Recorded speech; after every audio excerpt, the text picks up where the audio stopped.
दोस्तों सब्सक्राइब करें और इस बेल आइकन को दबाएं और पाएं वीडियो सबसे पहले।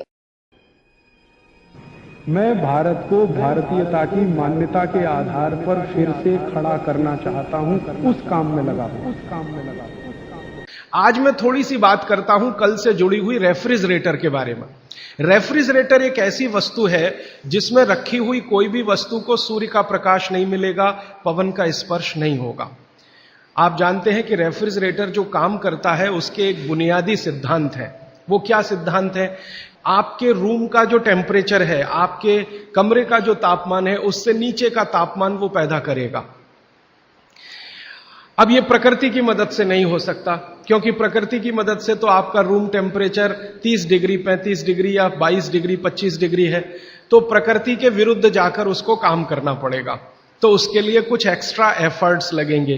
तो ऐसी गैस रसायन शास्त्र में जो तापमान को कम करने में काम में आती हैं, उन गैसों का इस्तेमाल रेफ्रिजरेटर करेगा। और एक दो नहीं, ऐसी 12 गैसों का इस्तेमाल रेफ्रिजरेटर करता है, जिनको विज्ञान की भाषा में CFCs कहते हैं, क्लोरो फ्लोरो कार्बन्स, जिसमें क्लोरीन भी है, फ्लोरीन भी है और कार्बन डाइऑक्साइड। अगर आप रसायन शास्त्र की डिक्शनरी निकाल कर देखें, आप में से जिन्होंने पढ़ा है केमिस्ट्री उनके लिए तो आसान है, जिन्होंने नहीं पढ़ा वो डिक्शनरी निकाल कर देखें। क्लोरीन, क्लोरीन के सामने लिखा हुआ है जहर। सीधे डिक्शनरी देखें, टेक्स्ट की बात नहीं कर रहा हूं, एक डिक्शनरी खरीद लें केमिस्ट्री की और क्लोरीन शब्द देखें तो सामने ही लिखा हुआ है जहर।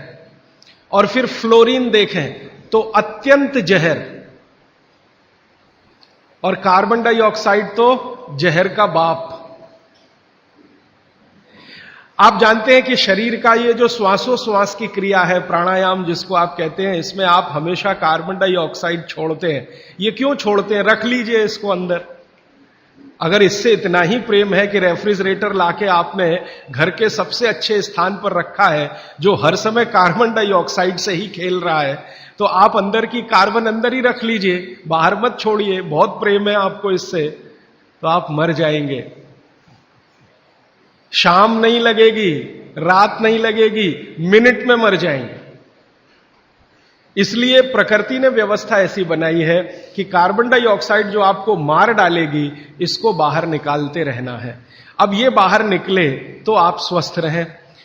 कार्बन डाइऑक्साइड जैसी ही खराब गैसों में क्लोरीन और फ्लोरीन की गिनती होती है।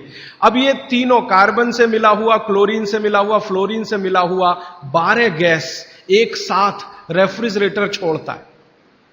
CFC1 गैस का नाम है, CFC1, CFC2, CFC3, ऐसी CFC12 तक 12 गैसें एक साथ छोड़ता, 24 घंटे छोड़ता रहता है, क्योंकि वो चालू है आपके घर में। अब इसमें आपने जो कुछ भी रखा है वो सब इन गैसों के प्रभाव में आता है। आप बोलेंगे जी हमने तो भोजन को ढककर रखा है। कितना भी ढक के रखिए, क्योंकि गैसों का असर इतना तीव्र है कि स्टील को तोड़ के निकल जाने वाली गैसें हैं। स्टील के मोटे पट्टे को रख दीजिए, उससे निकल जाने वाली गैस है, हाई प्रेशर की।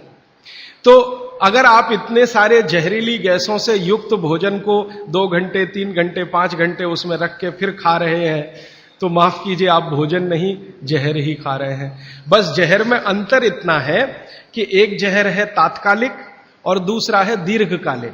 दीर्घकालिक जहर थोड़ा थोड़ा खाएं तो 5-7 साल में पता चला देगा, तात्कालिक खाएं तो 1 मिनट में आपको पता चल जाए। तो इसलिए मेरी आपको विनती है कि आपके घर में रेफ्रिजरेटर अगर ले लिया है तो इसका इस्तेमाल कम करिए, सबसे अच्छा है बंद करिए, और मेरी बात माने तो बेच दीजिए।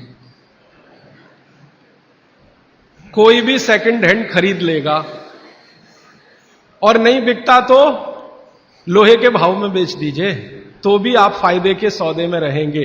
क्योंकि इसके रखे रहने से जो मन में लालच है, लालच पता है क्या है? अगर ये है तो कुछ तो करो इसका, अगर ये है तो कुछ तो करो इसका, अगर ये है तो कुछ तो करो इसका। तो कुछ तो के चक्कर में हम जबरदस्ती ज्यादा खाना बनाते हैं और इसमें रखते जाते हैं। सवेरे का शाम को, शाम का अगले दिन सवेरे, अगले दिन का शाम को, ये चक्कर चलता रहता है।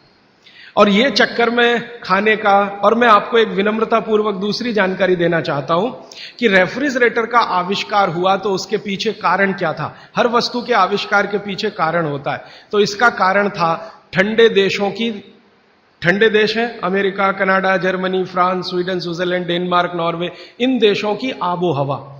आप जानते हैं कि ये ठंडे देश हैं, -40 डिग्री सेंटीग्रेड तापमान होता है, और ज्यादा से ज्यादा प्लस में जाएं तो 15 से 20 डिग्री सेंटीग्रेड रहता है। तो 15-20 से -40 तक टेम्परेचर का जो वेरिएशन है, ये बहुत तकलीफ देने वाला वेरिएशन है। आप कभी एक अनुमान करने के लिए प्रयोग करिए। मैंने एक प्रयोग किया था कि एक बार मैंने क्या किया, बर्फ का सिल्ली 1, 2, 3 चारों तरफ से लगा के मैं उसके बीच में लेट गया, तो 15 मिनट में मेरा शरीर अकड़ गया। 15 ही मिनट में, जबकि मैंने खूब प्राणायाम और ये सब किया, 15 मिनट में शरीर अकड़ गया। और उस दिन मैंने मेरी बायोकेमिस्ट्री को ऑब्जर्व किया तो मैं बहुत ही परेशान था। फिर मैंने सोचना शुरू किया कि उन लोगों का क्या होता होगा जो इसी बर्फ के तापमान में 6-6 महीने सोते हैं, रहते हैं, लेटते, उनका क्या होता हो। 8-8 महीने धूप नहीं निकलती कनाडा में, अमेरिका में, यूरोप के देशों, धूप नहीं निकलती, टेम्परेचर नहीं होता, और यही परिस्थिति में उनको सोना पड़ता है। तो कितनी तकलीफें उनके शरीर को होती होंगी, और शरीर के साथ उनके भोजन को होती होंगी, क्योंकि शरीर भोजन से ही है। तो भोजन को ये सारी तकलीफें थोड़ी कम हो, उसके लिए वहां के वैज्ञानिकों ने रात दिन मेहनत करके ये मशीन बनाई। और उन्होंने कहा कि जो टेम्परेचर को हम प्रकृति के रेगुलेशन में है, हम उसे कंट्रोल नहीं कर सकते, कुछ एरिया हम ऐसा बनाएं जिसको हम कंट्रोल कर सकें, हम जब चाहें टेम्परेचर को बढ़ा सकें, घटा सकें। इसके लिए रेफ्रिजरेटर बना। तो ये उनकी मजबूरी में से निकली हुई मशीन है। कोई उन्होंने बहुत आगे प्रोग्रेस करके ये बनाया, ऐसा नहीं है, उनकी मजबूरी है, उस मजबूरी में से ये निकला।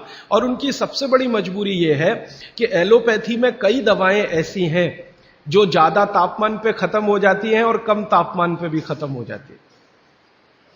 बहुत सारी दवाएं एलोपैथी में ऐसी हैं जो हाई टेम्परेचर पे भी खत्म हो जाती हैं, माने उन दवाओं का असर नहीं रहता, लो टेम्परेचर पे भी खत्म हो जाती हैं। तो उन दवाओं को रखने के लिए एक टेम्परेचर हमारे कंट्रोल में रहे, इसके लिए फ्रिज बना। वो पानी रखने के लिए नहीं बना है, दाल रखने के लिए नहीं बना, सब्जी रखने के लिए, दवाएं रखने के लिए बना। और आपको एक और जानकारी दूं कि यूरोप में ये जब आविष्कार किया सबसे पहले, तो मिलिट्री के लिए इसका उपयोग हुआ था, और मिलिट्री के लिए ही ये बना था, क्योंकि आर्मी के जो सैनिक हैं वो चुस्त दुरुस्त और तंदुरुस्त रहने चाहिए, जब जरूरत हो दवाएं उनको समय पर उसी टेम्परेचर की मिलनी चाहिए। इसके लिए ये फ्रिज आया, ये हमारे लिए नहीं बना, हिंदुस्तान के लिए तो इसकी कोई आवश्यकता नहीं। और यूरोप में एक दूसरी समस्या है, आप जानते हैं कि जहां 6 से 8 महीने बर्फ पड़ेगी, वहां हर चीज जरूरत की समय पर नहीं मिलेगी। मान लीजिए ये जो समय है ना, दिसंबर, जनवरी, फरवरी, मार्च, ये सब वहां बर्फ का समय है। अब इस बर्फ के समय में वो चाहे कि आलू चाहिए, नहीं मिलेगा, टमाटर चाहिए, नहीं मिलेगा, भिंडी चाहिए, नहीं मिलेगी, गाजर चाहिए, कुछ नहीं मिलेगा उनको। बर्फ मिलेगी, खा लो तो खा लो, नहीं तो उसको गर्म करके पानी बना लो, और कुछ नहीं मिलेगा। तो जो कुछ नहीं मिलेगा, उस समय कुछ चीजों को स्टोर करके रखने के लिए रेफ्रिजरेटर है। जब मिल रहा है तो इकट्ठा खरीदो और स्टोर करके इसको रखना शुरू कर दो।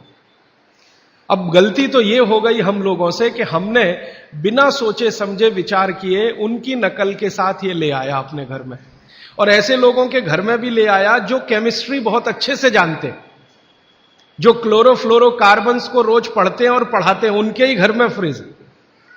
मैं कहता हूं प्रोफेसर साहब, आप ये क्या गजब कर रहे हैं, आप तो जानते हैं, क्या करें, पत्नी नहीं मानती, बच्चे नहीं मानते, तो आपकी केमिस्ट्री पत्नी को क्यों नहीं समझाई अभी तक? तो कहते हैं समझती नहीं। तो मैंने कहा फिर आप प्रोफेसर क्यों हो गए? जो आप अपनी पत्नी को केमिस्ट्री नहीं समझा सके तो बच्चों को कैसे समझाएंगे? आप अपने बच्चों को नहीं समझा सके, दूसरों को कैसे समझाएंगे? तो मुश्किल यह है कि हम विज्ञान पढ़ रहे हैं लेकिन वैज्ञानिक नहीं हो रहे, अपने जीवन में नितांत विज्ञान के विरुद्ध काम कर रहे हैं। प्रकृति और विज्ञान के विरुद्ध अगर कोई चीज सबसे खराब हमारे घर में है तो प्रेशर कुकर के बाद यही है रेफ्रिजरेटर। दोस्तों सबसे पहले तो चैनल सब्सक्राइब करें, फिर लाइक, कमेंट और शेयर करें। और हाँ, हमारा एंड्रॉयड ऐप डाउनलोड करना ना भूलें।